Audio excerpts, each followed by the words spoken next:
Ravi de vous retrouver pour un nouveau Faites le papier et on prend la direction de Paris-Vincennes, une fois n'est pas coutume, pendant l'hiver et c'est surtout la finale du Grand National du Trot. Il y a des très bons choix au départ de cette épreuve. La caravane du Grand National a sillonné la France depuis déjà le printemps dernier et cette fois-ci c'est l'heure de la finale à Vincennes. Il y aura beaucoup de monde, il y aura beaucoup de monde en tribune, beaucoup d'ambiance dans les tribunes et surtout beaucoup d'ambiance dans la course. On en parle tout de suite.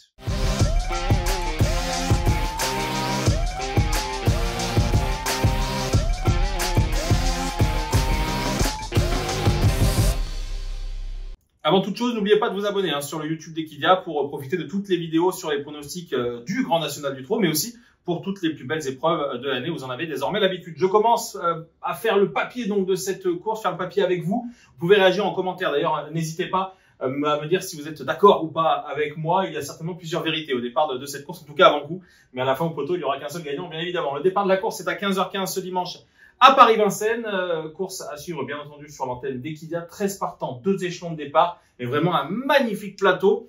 Moi j'ai fait mon choix, c'est un choix que j'aurais fait assez facilement, quand bien même Inexcess Bleu n'aurait pas gagné la dernière fois, j'ai tué un peu tout le suspense. Inexcess Bleu, le numéro 4, pardon, reste sur un très joli succès, c'est un cheval en plein devenir. Dernièrement il a montré qu'il était capable de se distinguer, il a surtout montré qu'il était hyper maniable, il a profité du sillage de l'Armaker pour filer vers la victoire. C'était il y a seulement une dizaine de jours, mais le cheval n'a vraiment pas pris dur. Quand on regarde la course, le cheval vraiment s'impose extrêmement facilement, a profité d'un super parcours. Il a aussi prouvé par le passé qu'il pouvait dominer, il pouvait aller devant ou à 2 du leader. Alors bon, je pense qu'il ne faudra pas être à 2 du leader dans une course comme celle-ci, mais je crois qu'Inexcess Bleu est un concurrent de tout premier plan qui a toujours été estimé par son entourage, par son éleveur d'ailleurs Michel Galli, qui est l'invité du grand débrief sur Equidia ce dimanche après la finale du Grand National du Trot. Inexcess Bleu, donc je parlais de cette épreuve il y a quelques instants, rien de mieux que les images pour témoigner de ce succès extrêmement facile. Donc It's de Maker était en tête, Inexcess Bleu dans son sillage, et ensuite eh bien Alexandre Abrieur a simplement décalé son représentant pour filer vers un très facile succès. C'est vraiment pas trop sur ce genre de performance qu'il faut juger Inexcess Bleu, parce que là c'était presque trop facile pour lui. Moi je crois vraiment que c'est un concurrent qui va réaliser un hiver absolument magnifique et qui va continuer de s'enrichir cet hiver, toute l'année. L'hiver prochain, c'est un concurrent de tout premier plan, je l'aime énormément. J'aime énormément aussi Emeraude de Belle, numéro 13, qui dernièrement à Mokanchi n'a pas véritablement surpris son monde, parce que c'est une super jument, mais on n'était pas trop sûr non plus de son état de forme après seulement une course de remise en route. Elle a montré qu'elle était capable de bien faire d'entrée de jeu. Elle rendait 25 mètres ce jour-là. Le lot était très intéressant. Il y a notamment Horace Dugoutier, on va en parler. Gaspard de Bouillon, qui est un concurrent en pleine forme, qui devait finalement s'incliner. Et puis des vrais bons joueurs que l'on connaît bien à Vincennes, comme Elliot de Cao, ou encore instrumentaliste qui courra aussi ce dimanche. Dans cette épreuve, eh bien, Emeraude de Baie était assez loin finalement, comme elle a coutume d'être. C'est une jument qui s'est patientée et qui est vraiment une pointe de vitesse finale absolument magnifique. Elle a 300-400 mètres de toute beauté. Et bien, Emeraude de Baie a fait parler la classe pour venir chercher Horace Dugoutier, qui avait fait pas mal d'efforts dans cette épreuve, qui avait fait le dernier tour en durcissant un petit peu la course. Et Gaspard de Bouillon terminait aussi très bien. Emeraude de Baie a certainement progressé encore sur cette sortie si elle en avait logiquement besoin, parce qu'elle ne peut pas véritablement être à 100% avant d'aborder l'hiver. Donc c'est magnifique. Elle est certainement encore meilleure que la dernière fois à Mokanchi dans cette course qui pourrait être rythmée, parce que les chevaux qui partent en tête, ils vont pas attendre les chevaux des 25 mètres, et Emeraude de Baie, elle peut suivre tous les trains, et quand elle va s'annoncer à l'entrée de la ligne droite, si elle n'a pas fait trop d'efforts, je crois qu'elle peut vraiment terminer très fort. J'aime beaucoup le numéro 3, Orchestro, qui ne sera pas aussi haut, on va dire, sur les tickets que sur le mien, mais je trouve que c'est un cheval hyper fiable et régulier. Dernièrement, il a une nouvelle fois montré sa forme. Alors, pour certains, il n'a pas vraiment kické pour finir, comme on dit, quand bien même il avait eu un bon parcours, mais le chrono était intéressant, et c'est surtout des bons chevaux, Goélando Fort qui court cette même épreuve, Falco d'Avroche, il y avait Yenmi qui trouvait des conditions parfaites pour bien faire dans cette épreuve, et Orchestro, ben voilà, il était là, mais il ne mollit pas. En fait, c'est un concurrent qui peut suivre tous les trains, qui est de tous les combats, il ne déçoit absolument jamais. Donc pour moi, il représente une vraie bonne base. Et un petit peu avec cette idée que les chevaux du premier poteau peuvent aller très loin en s'épaulant et laissant un petit peu les chevaux des 25 mètres un petit peu loin de la bataille, et ben je crois qu'Orchestro peut garder une très belle place à l'arrivée de ce quintet. J'en fais une base. Ce sera pas une base pour tout le monde, mais je trouve qu'il est plus fiable que des concurrents qui vont s'élancer aux 25 mètres. Je parle de base, vous m'avez vu venir, on va dire, avec ces 3 chevaux que j'aime énormément. Donc, c'est mes 3 bases dans mon jeu que je vous proposerai un petit peu plus tard, avec Inexcess Bleu numéro 4 que je vois vraiment gagner. J'adore Inexcess Bleu. Le cheval, en plus, quand il est déféré des 4 pieds, il est absolument remarquable. Il a des statistiques magnifiques. Il ne déçoit jamais dans cette configuration de ferrure. Il lui faudra le bon parcours, même si je pense qu'il peut aller devant. Et je crois vraiment qu'en tête, il va falloir être très costaud pour aller le chercher. Orchestro, je lui fais confiance parce qu'il est dur et courageux. Et Emeraude de Bay, parce que même à 25 mètres, avec le rythme plus ou moins annoncé au départ de cette épreuve, elle va finir très vite. Donc je pense qu'elle peut garder une toute bonne place. Je l'ai mis deuxième dans mon ticket. Alors après, ça sera selon l'interprétation de chacun et selon la tactique, on va dire, que l'on peut imaginer avant coup. Mais je crois qu'Emeraude de Bay, si elle se fait ramener en ligne droite, elle peut être première, deuxième, mais peut-être pas cinquième. Ou alors, il faudrait vraiment qu'elle se retrouve trop loin. Mais avant coup, c'est une vraie postulante pour les 2-3 premières places, même les 2 premières places à mon sens. Ensuite, je vais vous parler de mes associés. J'ai gardé Goélando Fort parce que j'en parlais de cette épreuve-là où Orchestro finalement était quatrième, mais qui finissait devant Orchestro, Goélando Fort. Vous allez me dire, je suis pas logique, mais Goélando Fort est un concurrent lui aussi, qui est un très bon cheval, qui n'a plus à faire ses preuves, mais qui a besoin peut-être un petit peu plus de rythme pour s'exprimer. Il faut que ça se passe bien, il faut qu'il voyage bien. Je pense qu'il est, on va dire, peut-être moins fiable qu'Orchestro, mais on peut absolument pas faire sans lui. C'est un concurrent qui a prouvé déjà l'hiver dernier qu'il pouvait faire partie des très bons chevaux du meeting d'hiver. Et je ne le vois pas décevoir une nouvelle fois. Les concurrents de Christian Bijan sont, on le sait, amenés à briller pendant l'hiver. Et Goélando Fort, il fait évidemment face à un objectif au départ de cette épreuve, plutôt pour être 4-5e, je pense, que 1-2-3. Mais c'est un concurrent qui peut être dans le coup. Horace Dugoutier, là j'ai longtemps hésité avec Horace Dugoutier parce que c'est un concurrent que j'adore, tout le monde le connaît. Et si on ne le connaissait pas en 2022, on a appris à le connaître en 2023, parce qu'il a réalisé une année absolument superbe. On a vu cette course un petit peu plus tôt, la course de Rouen-Moncanchi où Emeraude de Bay s'imposait. Horace Dugoutier, ce jour-là, est venu dans le tournant. Son pilote qui connaît parfaitement Horace Dugoutier, Hugues Montulé, a tenté de faire jouer la qualité, la dureté de ce représentant de Sébastien Garato. Il n'a pas pu aller au bout de son entreprise. Mais Horace Dugoutier, pendant toute l'année, il a gagné. Force est de constater que c'est un petit peu plus compliqué maintenant. Il est troisième. Il est troisième à Moncanchi. Il était troisième à Nantes. Il ne déçoit pas. C'est un cheval hyper fiable. Lui aussi, il n'a pas grand chose contre lui, si ce n'est de rendre la distance et mes chevaux qui partent en tête que j'aime bien. Mais il a le profil aussi pour être une super base. Et dans cette course de Nantes, il faut souligner aussi qu'Horace Dugoutier avait fait un bel effort dans le tournant avant de pouvoir souffler dans un dos, celui d'idéal du Pommeau, pour ensuite repartir dans la dernière ligne droite, se montrant courageux. Alors après, voilà. Il y avait Gaspard d'Angy et Idéal du Pommeau. Et Gaspard d'Angy, je vais en parler dans quelques instants parce qu'il est bien entendu au départ de cette épreuve du GLT, lui qui est maillot jaune. Il ne pouvait pas s'imposer Gaspard d'Angy, mais je trouve qu'Horace Dugoutier, il ne lâchait rien. Il était toujours dans le coup. Il a fait 2-3 efforts, le cheval, pendant la course. Il est toujours là. Il est troisième, courageux troisième.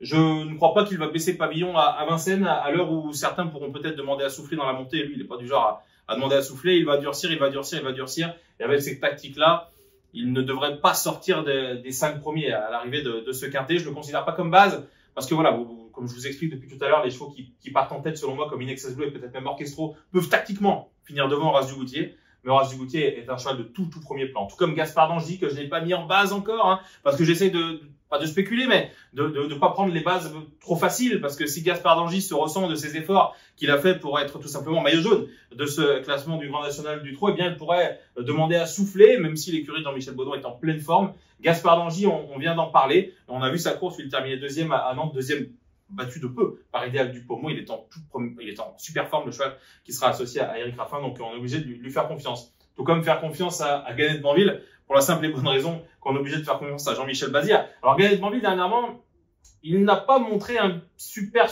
visage. Il termine 7e, c'était moyen, mais le cheval avait certainement besoin encore de courir, de montrer sa forme. Avant ça, il s'était montré fautif dans l'étape du Grand National du Trot de Nantes, dont on parlait il y a quelques instants, avec Gaspard d'Angy qui terminait 2e et Horace Dugoutier qui terminait 3e.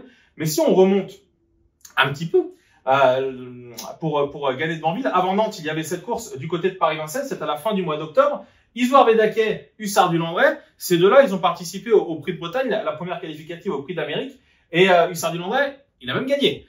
Donc la ligne quand même est assez parlante, en tout cas témoigne que Ganet de Banville a le niveau pour tout simplement rivaliser avec les meilleurs. Ça va être une question de comportement, il faut qu'il soit sage d'un bout à l'autre du parcours, mais attention parce que Jean-Michel Bazir s'installe au sulky avec ce représentant, ce cheval-là avec qui il avait eu des grandes ambitions. Pendant l'hiver, il a connu ensuite des ennuis de santé. Si sa santé le laisse tranquille, il est à l'aube aussi d'un hiver absolument fabuleux. Parce que le potentiel, il l'a, c'est sûr et certain.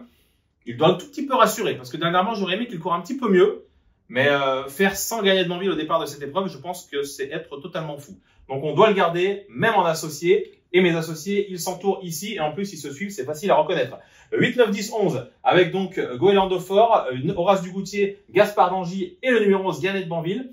J'aime bien ces 4-là, c'est des concurrents qui doivent rendre la distance, vous l'aurez compris. J'ai fait le pari de garder 2 chevaux qui partent en tête et qui ont, à mon sens, une toute première chance pour parler un petit peu des autres. Gallique du Rocher, Hidalgo Deneuille, ça me paraît compliqué pour ces deux-là. C'est les moins riches et c'est aussi ceux qui ont besoin un petit peu de rassurer. En tout cas, plutôt pour Hidalgo Deneuille, ses dernières performances sont assez décevantes. Je pensais que ce choix était capable de faire un petit peu mieux. Il m'a un petit peu déçu.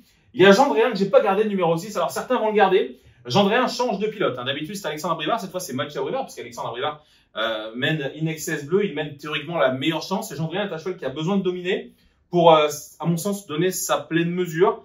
On change de pilote, on a des chevaux comme In Excess Bleu. Je pense qu'In Excess Bleu peut aller devant, mais je pense aussi qu'In Excess Bleu peut se caler dans le sillage de Gendréen. Et si on réfléchit un petit peu à la tactique du côté de chez Laurent-Claude Abrivard, ça peut se passer comme ça. Et ensuite, il y aura des attaques forcément dans cette épreuve et Gendréen peut baisser pavillon, comme il a pu le faire des fois par le passé, même si c'est un concurrent qui est en pleine forme, il reste sur un succès. J'ai quand même fait le choix de l'écarter. Certains vont le garder sur un ticket. On ne peut pas tous les garder, il faut faire des choix.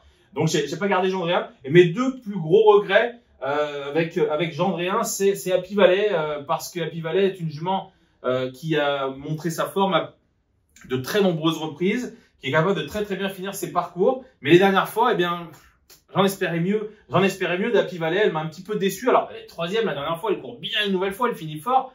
Mais j'aurais aimé qu'elle finisse encore un peu plus vite, comme elle avait fait lors des années précédentes, dans les semaines précédentes. Donc, force est de constater qu'elle a peut-être un petit peu perdu de sa superbe.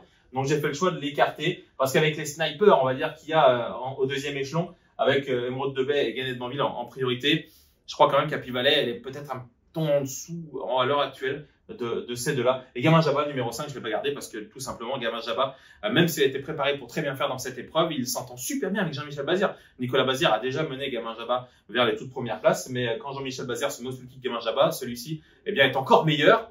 Jean-Michel Bazir, il ne peut pas être sur deux concurrents. Il a fait le choix d'aller sur Gannet de Banville. Dès lors, Gamin Jabba, j'ai fait le choix de l'écarter. Mon ticket, il est là. Avec le numéro 4, In Excess Bleu, que j'aime donc énormément, vous l'aurez compris, j'en parle beaucoup, mais c'est un concurrent qui, à mon sens, est capable de se distinguer et de poser ses jalons pour réaliser un hiver absolument fabuleux. Et ça commence ce dimanche pour le concurrent qui sera drivé par Alexandre Abrivard. Le numéro 13, Émeraude de Baie, est une jument de tout premier plan, qui a le niveau pour participer à un prix d'Amérique, qui va certainement d'ailleurs être amené vers la plus belle épreuve de l'année à la fin du mois de janvier. Mais elle est en pleine ascension, elle a gagné à Mokanchy, et sa tactique de course, c'est une tactique qui finalement...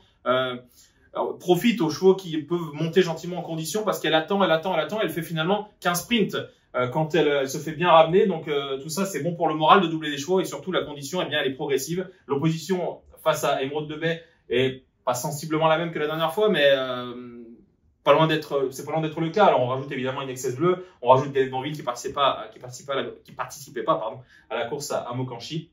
Mais Émeraude de Baie l'année dernière, elle rivalisait quand même avec les tout meilleurs. Donc, je lui fais confiance pour être deuxième de mon ticket devant le numéro 3, Orchestro, qui est un cheval fiable et régulier, qui est peut-être barré pour le succès, mais qui n'est pas barré pour les 5 premières places. Moi, je le prends comme base parce qu'il va être, on va dire, moins joué que Horace Dugoutier, le numéro 9, ou que Gaspard d'Angy. Surtout, Gaspard d'Angy sera pas loin d'être favori par rapport à In Excess Bleu. Donc, je pense que d'un point de vue pécunier, pourrait-on dire, eh bien, Orchestro est plus intéressant à placer dans un jeu en base que Gaspard d'Angy. 2X après sur mon quintet Flexi 50% qui coûte 12 €.